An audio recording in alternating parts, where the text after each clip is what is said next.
குறிப்பேடு முதல் நூல் அதிகாரம் 19. அம்மோனியர் மேலும் சிரியர் மேலும் வெற்றி.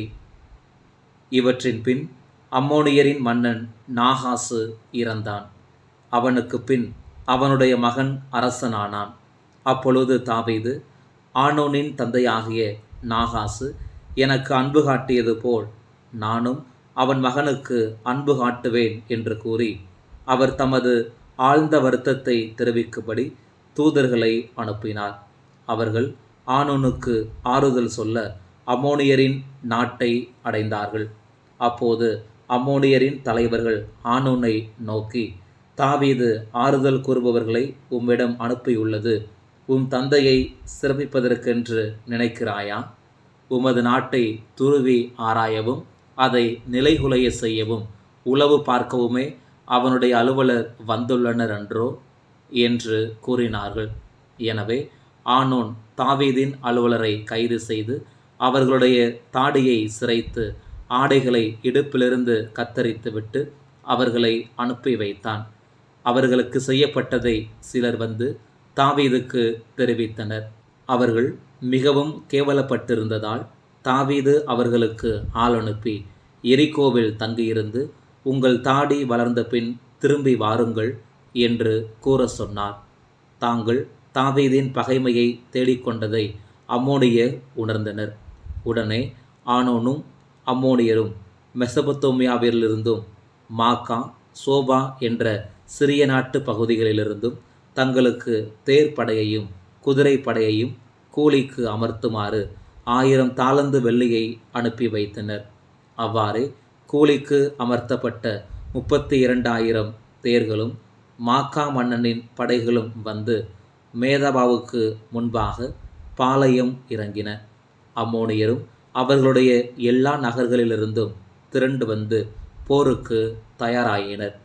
தாவீது அதை கேள்வியுற்றபோது யோவாபையும் ஆற்றல் மிக்க தம் படை முழுவதையும் அனுப்பினார். அம்மோனியர் புறப்பட்டு வந்து நகர வாயிலில் அணிவகுத்து நின்றனர். அவர்களுக்கு உதவியாக வந்த மன்னர்கள் திறந்த வெளியில் நின்றார்கள். யோவாபு தமக்கு முன்னும் பின்னும் பகைவருடைய படை தாக்கவிருப்பதை கண்டபோது இஸ்ராயேல் அனைத்திலும் ஆற்றல் மிகு வீரர்களை தேர்ந்தெடுத்து அவர்களை சிரியருக்கு எதிராக அணிவகுத்து நிறுத்தினார். மற்ற படை வீரரை தம் சகோதரர் அபிசாயின் தலைமையில் அம்மோனியருக்கு எதிராக அணிவகுத்து நிறுத்தினார். யோவாபு அவரை நோக்கி, சிரியர் என்னை விட ஆற்றல் மிக்கவராய் இருந்தால் நீ எனக்கு உதவியாக வர வேண்டும். அம்மோனியர் உன்னை விட ஆற்றல் மிக்கவராய் இருந்தால் நான் உனக்கு உதவியாக வருவேன். மன உறுதியுடன் இரு. நம் மக்களுக்காகவும் கடவுளின் நகர்களுக்காகவும் வலிமையுடன் போராடுவோம்.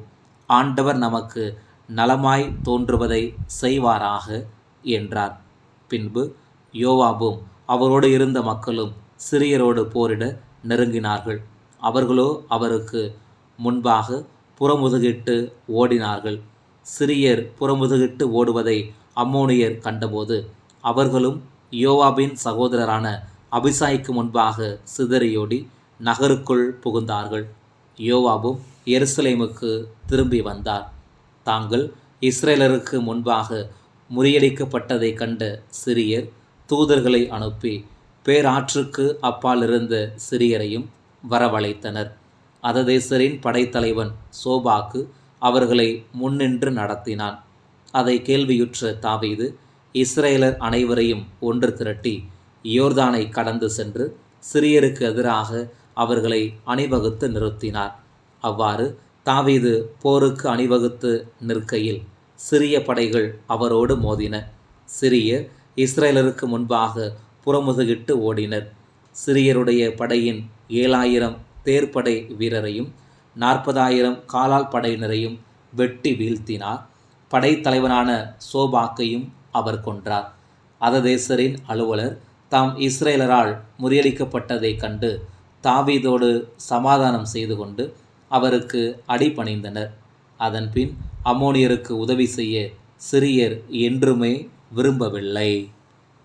குறிப்பேடு முதல் நூல் அதிகாரம் 20.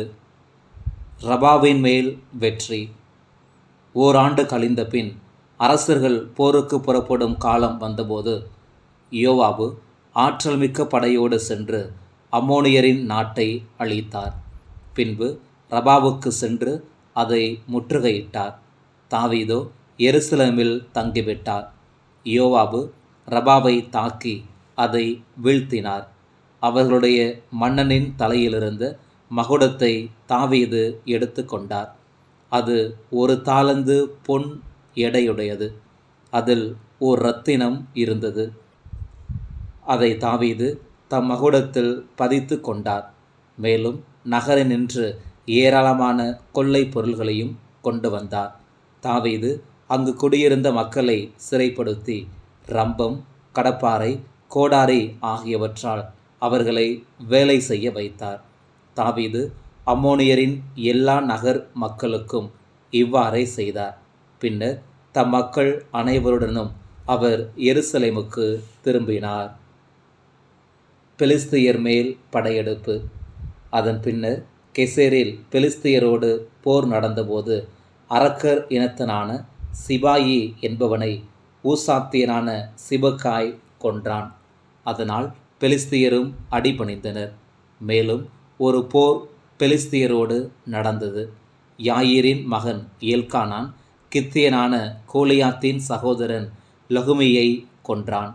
அவனது ஈட்டியின் கோல் நெசவாளர் பயன்படுத்தும் படைமரம் போன்றிருந்தது. காத்தில் மற்றொரு போரும் நடந்தது. ஒவ்வொரு கையிலும் காலிலும் 6 விரல்களாக மொத்தம் 24 விரல்களை கொண்ட அரக்கர் இனத்தனான நெட்டையன் ஒருவன் அவ்வூரில் இருந்தான். அவன் இஸ்ரேலை பழித்துரைத்தான். தாவீதின் சகோதரராகிய சிமையின் மகன் யோனாத்தான் அவனை கொன்றான். காத்து ஊரிலிருந்த அரக்கருக்கு பிறந்த இவர்கள் தாவீதாலும் அவர் அலுவலராலும் மடிந்தார்கள். குறிப்பேடு முதல் நூல் அதிகாரம் 21. தாவீதின் கணக்கெடுப்பு. சாத்தான் இஸ்ரேலுக்கு எதிராக எழும்பி இஸ்ரேலரை கணக்கெடுமாறு தாவீதை தூண்டினான். தாவீது யோவாபையும் மற்ற படைத்தலைவர்களையும் நோக்கி, நீங்கள் போய் பெயர்செபா தொடங்கி தான் வரை வாழும் இஸ்ரேல் மக்கள் தொகையை கணக்கிட்டு என்னிடம் கொண்டு வாருங்கள், நான் அதை அறிய வேண்டும் என்றார். யோவாபு பதிலுரையாக, ஆண்டவர் தம் மக்களை இப்போது இருப்பதினும் 100 மடங்கு மிகுதியாய் பெருக செய்வாராக. என் தலைவராகிய அரசரே, அவர்கள் யாவரும் என் தலைவரின் பணியாளர் அன்றோ? என் தலைவர் இதை ஏன் நாட வேண்டும்? இஸ்ரேலின் மீது பழி விழ ஏன் அவர் காரணமாக வேண்டும் என்றார். இருப்பினும் அரசரின் கட்டளை யோவாபை பணிய வைத்தது. எனவே யோவாபு புறப்பட்டு போய் இஸ்ரேல் நாடெங்கும் சுற்றிவிட்டு எருசலேமுக்கு திரும்பி வந்தார். போருக்கு தகுந்த ஆள்களின் தொகையை யோவாபு தாவீதிடம் அறிவித்தார். வாளேந்தும் வீரர் இஸ்ரேலில் 11 லட்சம் பேரும் யூதாவில் 4,70,000 பேரும் இருந்தனர். எனினும் அரசரின் ஆணையை வேண்டா வெறுப்பாய் நிறைவேற்றினபடியால் லேவி பென்யமின் குலத்தாரை யோவாபு கணக்கிடவில்லை. இக்கணக்கெடுப்பு கடவுளின் பார்வையில் தீயதாக இருந்ததால் அவர் இஸ்ரேலை தண்டித்தார். தாவீது கடவுளிடம், நான் இந்த செயலை செய்தபடியால் பெரும் பாவம் செய்தேன், உம் அடியானை மன்னியும், நான் மதியீனமாய் செயல்பட்டேன் என்று சொன்னார். அப்போது தாவீதுக்கு திருக்காட்சியாராயிருந்த காத்திடம் ஆண்டவர் கூறியது, நீ தாவீதிடம் சென்று, ஆண்டவர் கூறுவது இதுவே, நான் 3 காரியங்களை உனக்கு முன் வைக்கிறேன், அவற்றுள் ஒன்றை நீ தேர்ந்து கொள், அவ்வாறே நான் உனக்கு செய்வேன் என்று சொல் என்றார். காத்து தாவீதிடம் சென்று, ஆண்டவர் கூறுவது இதுவே, நீயே தேர்ந்து கொள். 3 ஆண்டு பஞ்சமா? உன் எதிரிகளின் வாளுக்கு அஞ்சி 3 மாதம் அவர்கள் முன் ஓடுவதா? இஸ்ரேல் நாடெங்கும் சாவு உண்டாகும்படி ஆண்டவரின் தூதர் 3 நாள்கள் நாட்டில் வருவிக்கும் ஆண்டவரின் வாளான கொள்ளை நோயா? இப்போது என்னை அனுப்பியவருக்கு பதிலளிக்குமாறு உம் முடிவை கூறும் என்றார். தாவீது காத்தை நோக்கி, நான் மிகவும் இக்கட்டான சூழ்நிலையில் உள்ளேன். ஆண்டவரது கையில் நான் விழுவேனாக. ஏனெனில் அவரது இரக்கம் மிகவும் பெரிது. மனிதர் கையில் நான் விழ வேண்டாம் என்றார். எனவே ஆண்டவர் இஸ்ரேலின் மேல் கொள்ளை நோயை அனுப்பினார். அதனால் இஸ்ரேலருள் 70,000 பேர் மாண்டனர். பின்னர் எருசலேமை அழிக்க கடவுள் ஒரு தூதரை அனுப்பினார். எனினும் அவர் அவ்வாறு அழிக்கும்போது ஆண்டவர் அந்த தீங்கை பார்த்து மனம் வருந்தி அழித்து கொண்டிருந்த தூதரை பார்த்து, போதும், உடனே நிறுத்து என்று கட்டளையிட்டார். அப்பொழுது ஆண்டவரின் தூதர் எபூசியனான ஓர்னானின் களத்தருகில் நின்று கொண்டிருந்தார். தாவீது தம் கண்களை உயர்த்திய போது ஆண்டவரின் தூதர் மண்ணுலகுக்கும் விண்ணுலகுக்கும் நடுவே உருவிய வாளை தம் கையில் பிடித்து அதை எருசலேம் மீது நீட்டியிருக்க கண்டார். அப்போது தாவீதும் பெரியோர்களும் சாக்கு உடை உடுத்தி முகம் குப்புற விழுந்தார்கள். தாவீது கடவுளை நோக்கி, மக்களை கணக்கிட சொன்னவன் நான் அல்லனோ? நானே குற்றவாளி, நானே தீமை செய்தேன். இந்த ஆடுகள் என்ன செய்தன? என் கடவுளாகிய ஆண்டவரே, உமது கை எனக்கும் என் தந்தையின் வீட்டாருக்கும் எதிராக இருக்கட்டும். கொள்ளை நோய் மக்களிடமிருந்து விலகட்டும் என்று வேண்டினார்.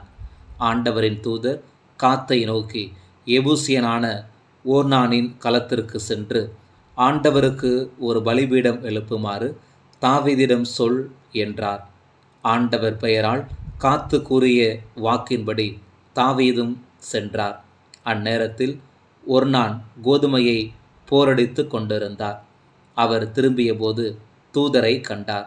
அவரோடு இருந்த அவருடைய 4 புதல்வரும் ஒளிந்து கொண்டனர். தாவீது தம்மிடம் வருவதை ஓர்னான் தலை நிமிர்ந்து பார்த்து போரடிக்கும் களத்தை விட்டு வெளியேறி முகம் குப்புற தரையில் விழுந்து அவரை வணங்கினார். தாவீது ஓர்னானை நோக்கி, உமது போரடிக்கும் களம் இருக்கும் இடத்தை எனக்கு கொடும். கொள்ளை நோய் மக்களை விட்டு நீங்கும்படி அவ்விடத்தில் ஆண்டவருக்கு நான் ஒரு பலிபீடத்தை கட்ட வேண்டும். அதன் முழு விலையையும் உமக்கு தருவேன் என்றார். ஓர்னான் தாவீதை நோக்கி, என் தலைவராகிய அரசர் அதை எடுத்துக்கொண்டு தாம் விரும்பும் வண்ணம் செய்வாராக. இதோ எரிபலிக்காக மாடுகளும் விறகுக்காக போரடிக்கும் கருவிகளும் படையலுக்காக கோதுமையும் இருக்கின்றன. அனைத்தையும் நான் தருகிறேன் என்றார். அரசர் தாவீது ஓர்னானை நோக்கி, அப்படியென்று நான் அதை முழு விலைக்கு வாங்குவேன். உமக்கு உரியதை ஆண்டவருக்காக எடுத்துக்கொள்ள மாட்டேன். எனக்கு எந்த செலவுமின்றி எரிபலி செலுத்தவும் மாட்டேன் என்றார். அவ்வாறே தாவீது 600 பொற்காசுகளை ஒர்னானுக்கு கொடுத்து அந்த இடத்தை வாங்கினார். தாவீது அங்கு ஒரு பலிபீடத்தை ஆண்டவருக்கு கட்டி எரிபலிகளையும் நல்லுறவு பலிகளையும் செலுத்தி ஆண்டவரிடம் வேண்டுதல் செய்தார்.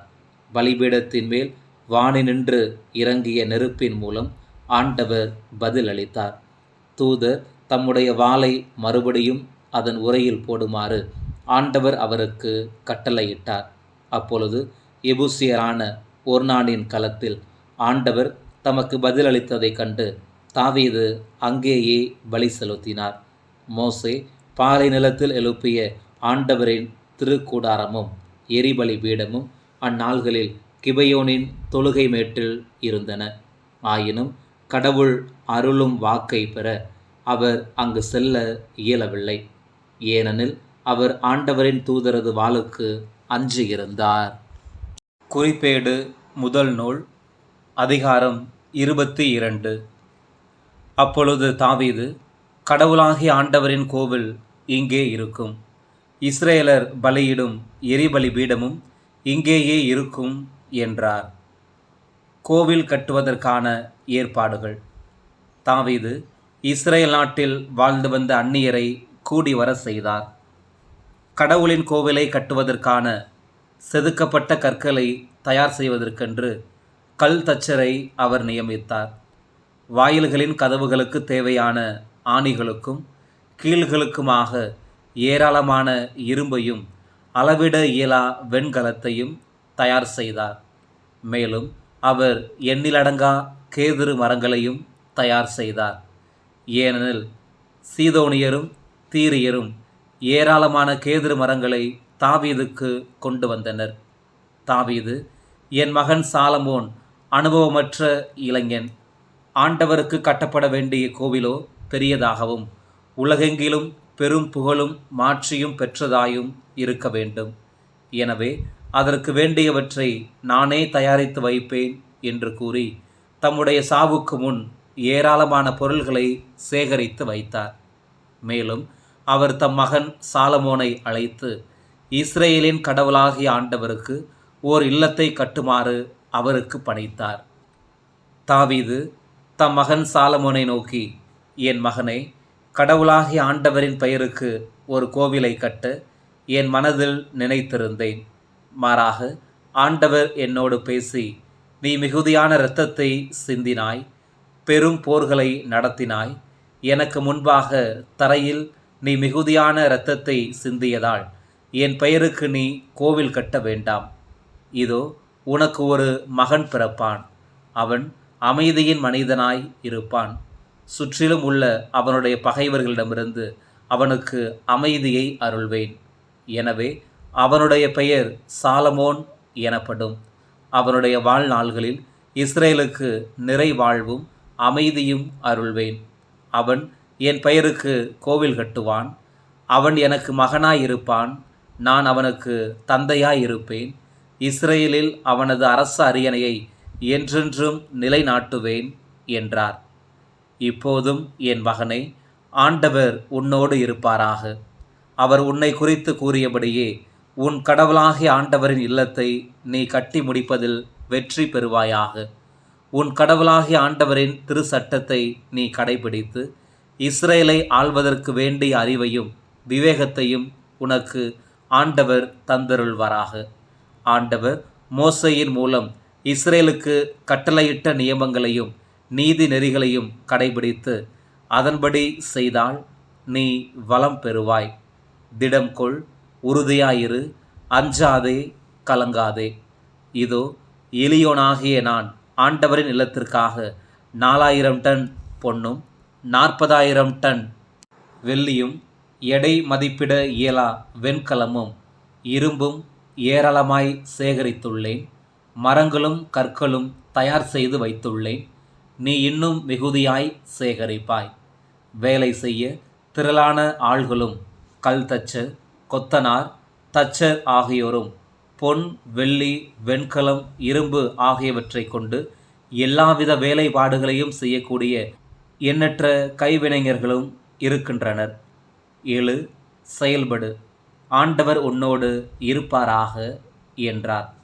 மேலும் தம் மகன் சாலமோனுக்கு உதவி செய்யும்படி இஸ்ரேலின் தலைவர்கள் அனைவருக்கும் தாவீது கட்டளையிட்டு கூறியது, உங்கள் கடவுளாகிய ஆண்டவர் உங்களோடு இருந்து எத்துக்கிலும் உங்களுக்கு அமைதியை தந்துள்ளார் அன்றோ. உலகில் வாழ்வோரை அவர் என் கையில் ஒப்படைத்துள்ளார். ஆண்டவருக்கு முன்பாகவும் அவருடைய மக்களுக்கு முன்பாகவும் உலக நாடுகள் அடிபணிந்துள்ளன. இப்போது உங்கள் இதயத்தாலும் உங்கள் உள்ளத்தாலும் உங்கள் கடவுளாகிய ஆண்டவரை நாடுங்கள். நீங்கள் சென்று ஆண்டவரின் திருத்தலத்தை எழுப்புங்கள். அதன் மூலம் ஆண்டவரின் பெயருக்கென எழுப்பப்படும் கோவிலில் ஆண்டவரின் உடன்படிக்கை பேழையையும் கடவுளின் எல்லா புனித கலன்களையும் கொண்டு வந்து வைக்க இயலும்.